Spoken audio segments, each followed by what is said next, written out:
So I'm delighted this afternoon to be with Darren. Huge thanks for joining myself.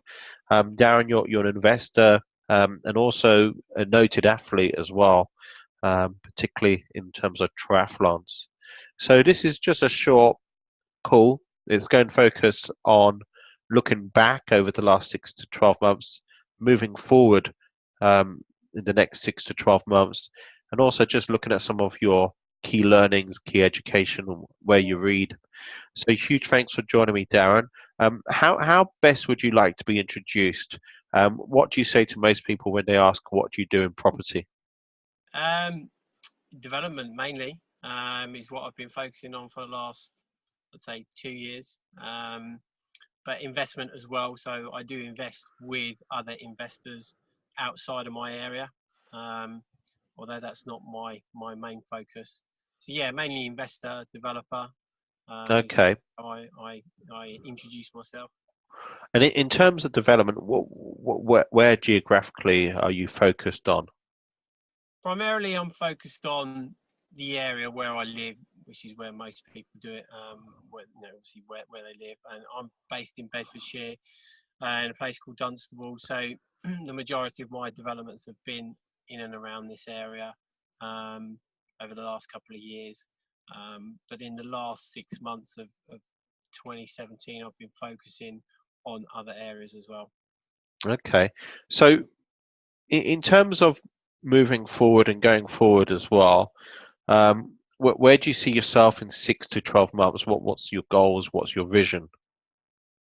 Well, my goals for this year is to get five developments either underway and partly completed. And the types of developments that I'm looking at the moment are mixed use development schemes. So it could be, for example, we've just secured a pub that we're going to be converting into 8 flats. So just trying to look for stuff that's a little bit out of the ordinary, stuff that's maybe a little bit difficult that maybe other people wouldn't think of doing or wouldn't think of touching.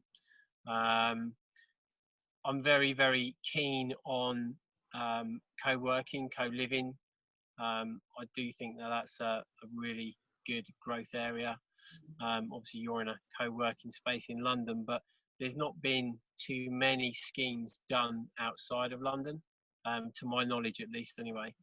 So I'm very focused on perhaps doing a scheme in my own area or JVing with another developer in other areas to deliver a scheme like that. Darren, how can people get in contact with you as well? What's the best way, through Facebook or? Yeah, I mean, I'm on all the platforms. Social media is another kind of mini passion of mine. So, yeah, Facebook, Darren Kirby, LinkedIn, um, Instagram, Snapchat. I'm on pretty much on most of the platforms. Darren, so in terms of um, your triathlon career so far, and you do Ironmans, and it's no mean feat. You know, for many people, doing a marathon run is enough. Doing half a marathon, or many people even shorter distance, like myself, doing a run is a marathon in itself. But you've done Ironman, and you've got really good time as well Yeah. in that particular Ironman. How can you transfer those skills from triathlon into the property world? Well, I actually draw a lot of parallels from not just triathlon, but from the sporting world into business and property. So I don't see that there's too much dissimilar things between the focus and discipline you need to achieve or do well in any sport or triathlon to what you need to do in property. So my training programs I follow for my Ironman and triathlon. You still need programs and schedules in business and property development. So I do draw a lot of parallels from that. To kind of move my business forward and to plan in my business and to get focus in my business. Mm. And the time which you've achieved in triathlon, particularly for a non-professional, quite amazing. What did you achieve? The It was one in 10 Barcelona. hours and 10 hours and 52 minutes. So Wow. yeah.